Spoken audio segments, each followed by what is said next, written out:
श्री राम जय जय राम। श्री राम जय जय राम।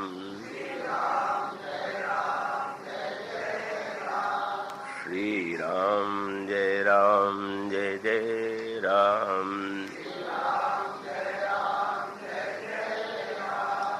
श्री राम जय जय राम। बोलिए सियावर रामचंद्र महाराज। ओम मंगलमूर्तये नमः। गणाधिपतये नमः। वर्णानामर्थसंज्ञानां रसानां छन्दसामपि मंगलानां च कर्तारो वन्दे वाणी विनायकौ। शान्तं शाश्वतमप्रमेयमनघं निर्वाणशान्तिप्रदं ब्रह्मा शम्भुफणीन्द्रसेव्यमनिशं वेदान्तवेद्यं विभुं रामाख्यं जगदीश्वरं सुरगुरुं मायामनुष्यं हरिं वन्देऽहं करुणाकरं रघुवरं भूपालचूडामणिं रक्ताम्भोजदलाविरामनयनं पीताम्बरालङ्कृतं श्यामङ्गं द्विभुजं प्रसन्नवदनं श्रीसीतया शोभितं कारुण्यामृतसागरं प्रियगणैर्भ्रात्रादिभिर्भावितं वन्दे विष्णुशिवादिसेव्यमनिशं भक्तेष्टसिद्धिप्रदं। कोशलेन्द्रपदकञ्जमञ्जुलौ कोमलावजमहेशवन्दितौ जानकीकरसरोजलालितौ चिन्तकस्य मनभृङ्गसङ्गिनौ वन्दे विदेहतनया पदपुण्डरीकं कैशोरसौरभसमाहृतयोगिचित्तं हन्तुं त्रितापमनिशं मुनिहंससेव्यं सन्मानसालिपरिपीतपरागपुञ्जम् अतुलितबलधामं हेमशैलाभदेहं दनुजवनकृशानं ज्ञानिनामग्रगण्यं सकलगुणनिधानं वानराणामधीशं रघुपतिप्रियभक्तं वातजातं नमामि। यत्र यत्र रघुनाथकीर्तनं तत्र तत्र कृतमस्तकाञ्जलिं वाष्पवारि परिपूर्णलोचनं मारुतिं नमत राक्षसन्तकम्। गरुडमहाज्ञानी गुणराशि हरिसेवकयति निकटनिवासी कुन्देन्दुदरगौरसुन्दरं मम्बिकापतिमभीष्टसिद्धिदं कारुणिककलकञ्जलोचनं नौमि शङ्करमनङ्गमोचनं। प्रभु समर्थ सर्वज्ञ शिव सकलकलागुणधाम योग ज्ञान वैराग्य निधि प्रणतकल्पतरुणां वंशी विभूषितकरान् नवनीरदावात् पीताम्बरादरुणबिम्बफलादरुष्टात् पूर्णेन्दुसुन्दरमुखादरविन्दनेत्रात् कृष्णात् परं किमपि तत्त्वमहं न जाने। वैदेही सहिते सुरद्रुमतले हेमैर्महामण्डपे रत्ने पुष्पकमासने मणिमये वीरासने संस्थितम्। अग्रे वाचयति प्रभञ्जनसुते तत्त्वं मुनीन्द्रैः परं व्याख्यातं मर्तादिविपरिवृतं रामं भजे श्यामलम्। श्रीगुरुचरणसरोजरज निजमनमुकुरसुधार वर्णो रघुवर विमल यशो जोदायक फलचारि सियावर राम।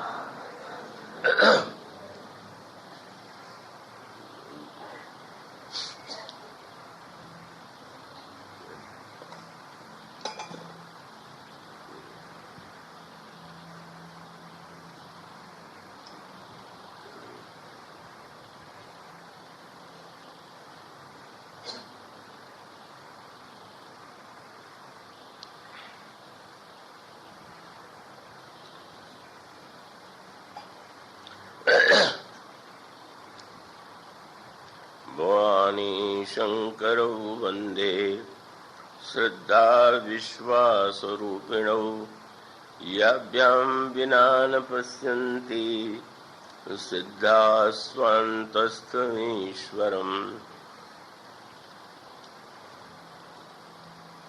श्रद्धेय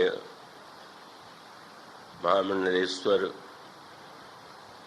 स्वामी माधवानंद जी महाराज, श्रद्धेय महंत श्री ओंकारानंद जी महाराज, श्रद्धेय स्वामी श्री गोविंदानंद जी महाराज, इन सब के प्रति मेरा सादर नमन प्रणति।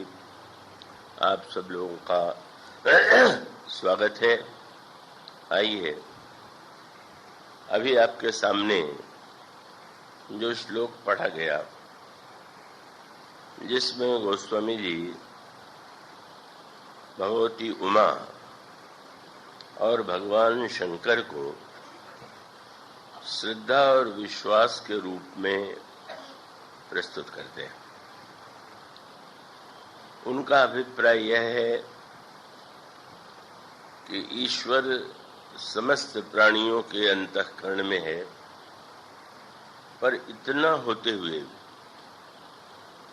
वह ईश्वर जो है हमें दिखाई नहीं देता, और दिखाई इसीलिए नहीं देता कि उसको देखने के लिए जो दृष्टि चाहिए वो आंखें हमारे पास नहीं है। हर वस्तु को देखने की क्षमता सब में नहीं होती है, सबकी आंखों में नहीं होती है। इसी का संकेत जिस समय जनक नंदिनी की खोज में समुद्र के किनारे बंदर एकत्र होते हैं, निराश हैं, और उन्हें ऐसा लगता है कि 1 महीना व्यतीत हो जाने पर भी हम उस लक्ष्य को नहीं पा सके जिसे पाने के लिए हमें भेजा गया था। और राजा सुग्रीव ने ये पहले ही कह दिया है कि समय की अवधि व्यतीत होने पर जो व्यक्ति बिना पता लगाए लौट कर आवेगा उसे मृत्यु दिया जाए, मृत्यु दंड दिया जाएगा। तो ऐसी निराशा की स्थिति में उन्हें ऐसा लगता है कि मृत्यु दंड दिया जाए, इसके स्थान पर हम लोग अनशन करके शरीर को छोड़ दें। समुद्र के किनारे वे कुश का आसन बिछा करके अनशन के लिए बैठ जाते हैं। उस समय उस जहां समुद्र के तट पर बंदर बैठे हुए थे, उसी के पास एक पहाड़ था, और पर्वत की कंदरा से एक स्वर बंदरों को सुनाई पड़ा, और वह स्वर जो था संपाति नाम के गीध का। गिद्ध ने यही कहा कि आज तो लगता है ब्रह्मा मेरे ऊपर बड़े प्रसन्न हैं। बहुत दिनों से मुझे भोजन नहीं मिला था, आहार के अभाव में मैं मरने ही वाला था, और फिर आज तो कितना अच्छा हो रहा है कि जब इतने बंदर एक साथ प्राण दे देंगे तो हमारे भोजन के लिए तो न जाने कितने दिनों तक ये काम आएंगे। और उसने यही कहा कि गिरि कंदरा सुनी संपाति, बाहर होई देखी बहु की सा, मोहि आहार दीन जगदीशा। और आज सुबन कर भक्षण करूं, दिन बहु चले आहार विनु मरूं। बंदर आतंकित हो गए, क्योंकि मृत्यु के साथ साथ व्यक्ति यह चाहता है कि हमारी मृत्यु और उस मृत्यु के बाद हमारी दुर्गति न हो। मृत्यु के बाद भी व्यक्ति सोचता है कि उसको सम्मान दिया जाए, उसकी अर्थी ऐसे निकाली जाए, उसको ऐसे उसका संस्कार किया जाए। तो बंदरों को लगने लगा कि अब क्या हम लोगों के जीवन का यही अंतिम उपयोग है क्या, ये गीध हमें खा जाएगा। उस समय अंगद के मन में एक विचार का उदय हुआ और अंगद ने उस समय एक वाक्य कहा। अंगद ने कहा कि धन्य जटायु सम को नाही। संपाति गीध है, जटायु वे गीध। अंगद ने विचार का आश्रय लेते हुए कहा, धन्य है जटायु, उसके समान भला और कौन था जिसने श्री राम के कार्य के लिए, जनक नंदिनी की रक्षा करने के लिए अपने प्राण अर्पित कर दिए। उस समय जिस समय जटायु का नाम संपाति के कान में पड़ा, उसने बंदरों से कहा, आप न डरें, जटायु मेरे भाई थे और आप लोगों के मुख से उनका नाम सुन करके मैं जानना चाहता हूं कि मेरे भाई ने क्या कार्य किया। उस समय जो प्रसंग आता है वो बड़ा गंभीर है और बड़ा समझने योग्य। और उस संदर्भ में जो बड़े महत्व का सूत्र है वो ये है कि जब हम किसी महान उद्देश्य के लिए, महान लक्ष्य के लिए साधना के पथ पर चलते हैं, अग्रसर होते हैं, तो कई ऐसे अवसर आते हैं व्यक्ति जहां आशा और निराशा के स्थिति में एक झूलता सा रहता है। कभी उसको ऐसा लगता है कि प्रभु अनुकूल हैं, हमारा लक्ष्य पूरा होगा, और कभी कभी ऐसी निराशा लगती है कि क्या बतावें, मुझे जीवन में कुछ इतना प्रयत्न करने पर भी शांति रूपा सीता का दर्शन नहीं हुआ, का महाशक्ति स्वरूपा सीता जी की प्राप्ति नहीं हुई, पराभक्ति रूपा सीता जी की कृपा प्राप्त नहीं हुई। उस संदर्भ में दो तीन सूत्र बड़े ही महत्व के हैं। और सूत्र यह है, इसके पहले भी बंदर एक बार निराश हो गए थे। निराश इस अर्थ में हुए थे कि एक महीने तक तो उनको प्यास और भोजन का कोई भान नहीं रहा, पर वो शरीर भी तो एक वस्तु है। शरीर एक सीमा तक तो मन के अधीन चलता है, लेकिन यह शरीर और मन का जो युद्ध है वो चलता ही रहता है। कभी हमारा आपका जो मन है वो शरीर पर हावी हो जाता है। मन में इतनी उमंग, इतना उत्साह है कि मन के उत्साह में व्यक्ति जो है शरीर को भूल जाता है। किंतु ये न समझ लीजिएगा कि शरीर का कोई महत्व है ही नहीं। शरीर की कितनी भी निंदा की जाए, शरीर की अनित्यता का चाहे कितना भी वर्णन किया जाए, लेकिन शरीर जिस समय अपनी स्थिति का अनुभव कराता है तो उस व्यक्ति को वो सारा मिथ्यात्व का ज्ञान भूल जाता है। वाणी के द्वारा शरीर मिथ्या है और शरीर कुछ नहीं है, ये कहना सरल है, लेकिन शरीर को मिथ्या मानने का अर्थ यह नहीं है, क्योंकि शरीर क्या सचमुच निंदा की वस्तु है क्या? शरीर का कोई कल्याणकारी पक्ष है कि नहीं? और उसका सूत्र आपको मिलेगा रामायण में ही। उमाशंकर जी से आप कथा सुन रहे हैं कि उसमें काकभूषुंड जी, तो काकभूषुंड जी को तो ऐसा शरीर मिला हुआ है कि जो महाप्रलय में भी उनका नाश नहीं होता। और जब गरुड़ जी ने ये कहा कि क्या शरीर जो है वो महत्वपूर्ण है, शरीर का त्याग आप कर सकते हैं, तो शरीर का त्याग करके भी आप भगवान के धाम में ही जाएंगे, तो आप क्यों इस तरह से कौवे के रूप में जीवित रहना चाहते हैं? और तब उन्होंने यही कहा कि भगवान की प्राप्ति तो वो ठीक है, उनके दिव्य धाम में तो हम जाने के अधिकारी हैं, लेकिन जो भजन का आनंद है, क्योंकि भगवान के धाम में साधना की अपेक्षा नहीं है, तो वस्तुतः साध्य का आनंद बहुत बड़ा होते हुए साधन का आनंद भी ऐसा है कि आप दो प्रकार के दोहे पाएंगे। एक प्रसंग में कबीरदास जी ने कहा कि भाई, किसी ने कहा महाराज आज बहुत प्रसन्न लग रहे हैं, और तब उनके मुख से उन्होंने वाक्य कहा कि जा मरने से जग डरे, सो मेरे आनंद, कब मरिहों कब देखियों पूर्ण परमानंद।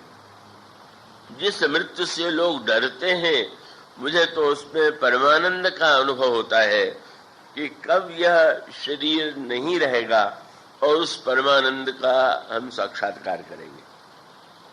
पर संतों की वाणी भी सदा एक जैसी नहीं होती, और जो उसमें भिन्नता लगती है। आप किसी महापुरुष के पास जाए, किसी संत के पास जाए, तो आपको ये आवश्यक नहीं है कि हर प्रश्न का उत्तर जैसा पहले दिया गया है वैसा ही आज भी हो जाए। वो किस स्तर से, किस मनस्थिति से, क्या लक्ष्य सामने रख करके बोल रहे हैं, साधारण व्यक्ति उसे नहीं जान पाता। और वो सभी वाक्य जो है, उनमें से किसी एक वाक्य को पकड़ के नहीं बैठ जाना चाहिए।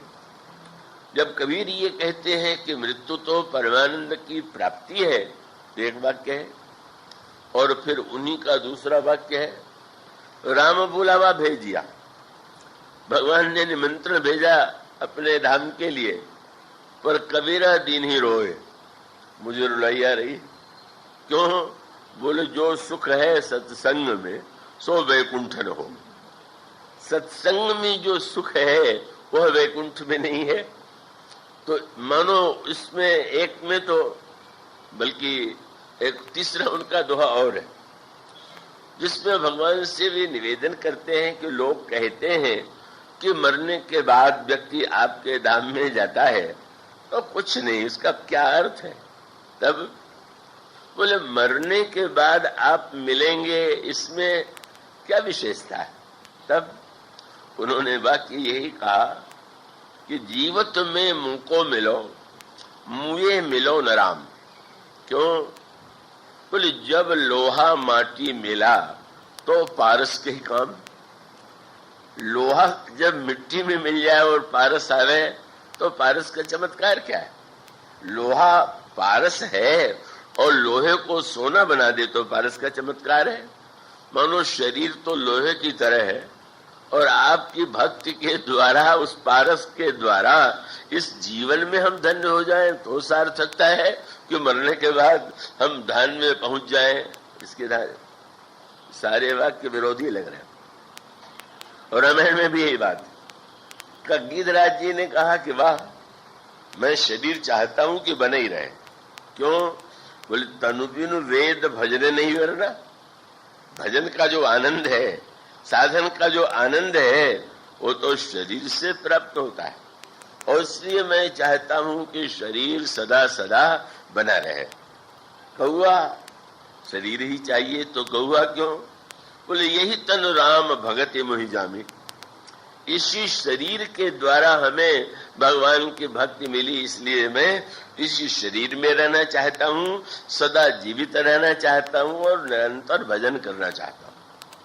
एक दूसरा पक्ष है, ये जो संपाति जी हैं, उन्हीं के बड़े भाई जटाई, का जिस समय वह लंकेश्वर राक्षस रावण जनक नंदिनी का हरण करके ले जा रहा है, सीता जी विलाप कर रही हैं, का उस समय गिधराज ने रावण को चुनौती देते हुए कहा कि रे रे दुष्ट ठाड़ के न होई, निर्भय चल से निजास मोही।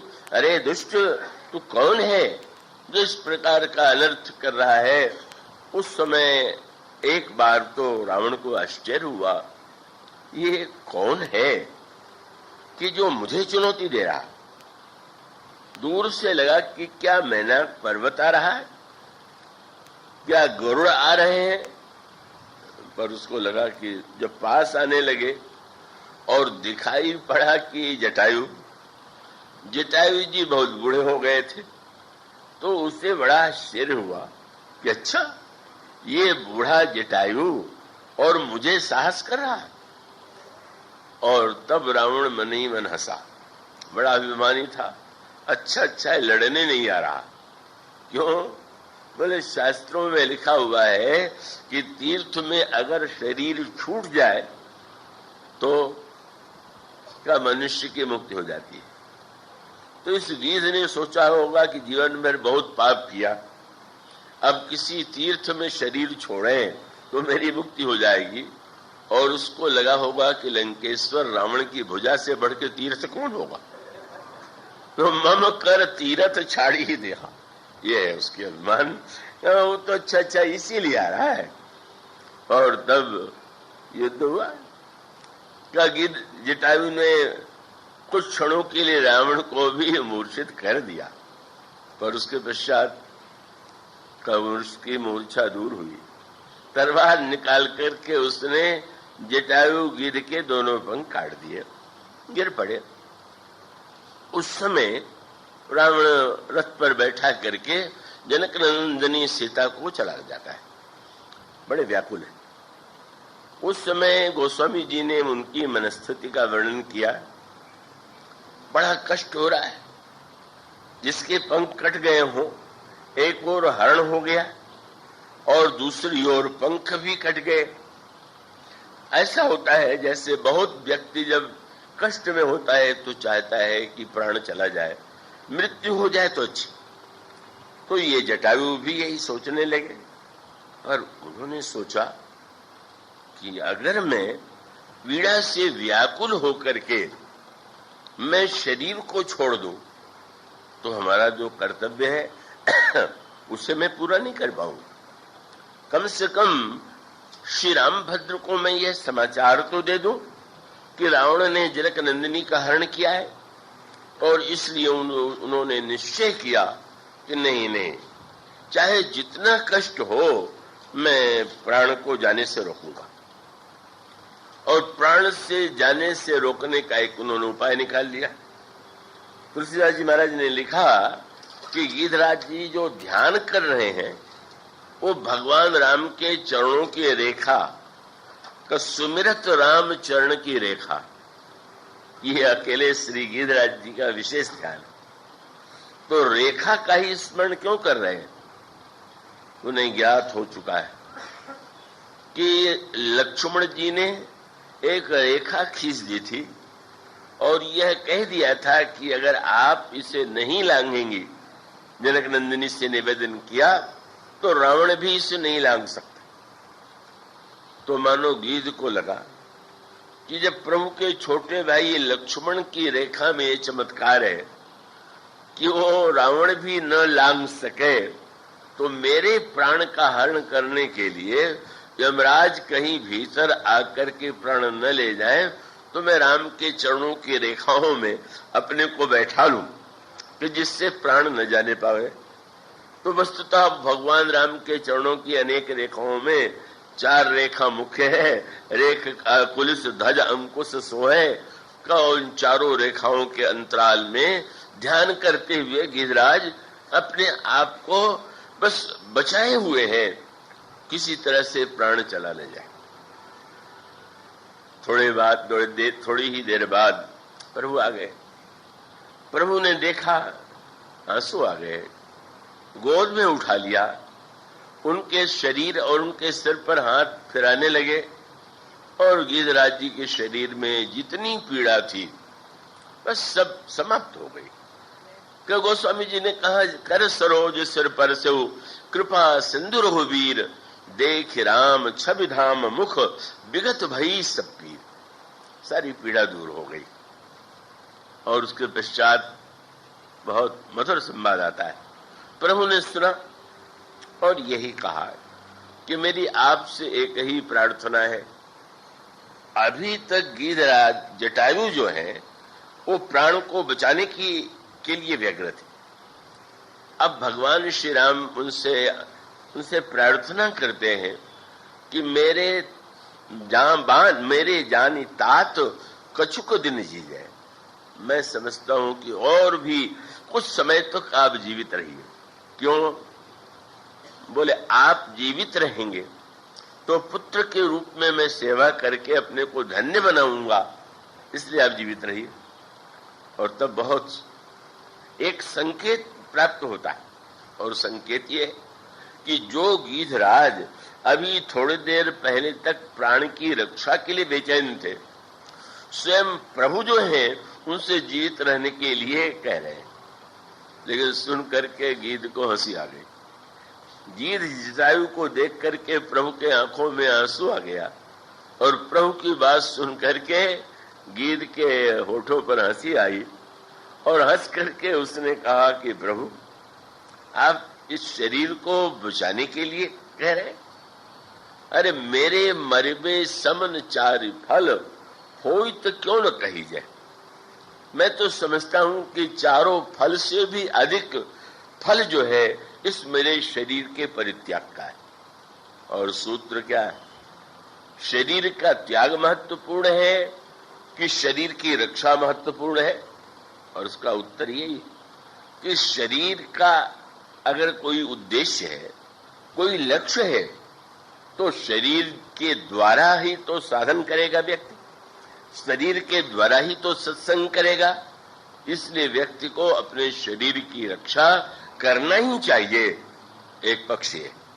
पर अगर एक उद्देश्य की पूर्ति हो जाए, एक लक्ष्य की पूर्ति हो गई, और उसके बाद भी उस शरीर को का मानो संकेत यही है कि भगवान ने अयोध्या वासियों से कहा कि शरीर तो नाव है, तो नाव में जब तक बैठे हुए हैं, नाव को ऐसे अगर नदी या समुद्र पार करना है, तो जब तक पार करना है तब तक तो ध्यान रखना ही पड़ेगा कि नाव में छेद न हो, पानी न भर जाए, डूब न जाए।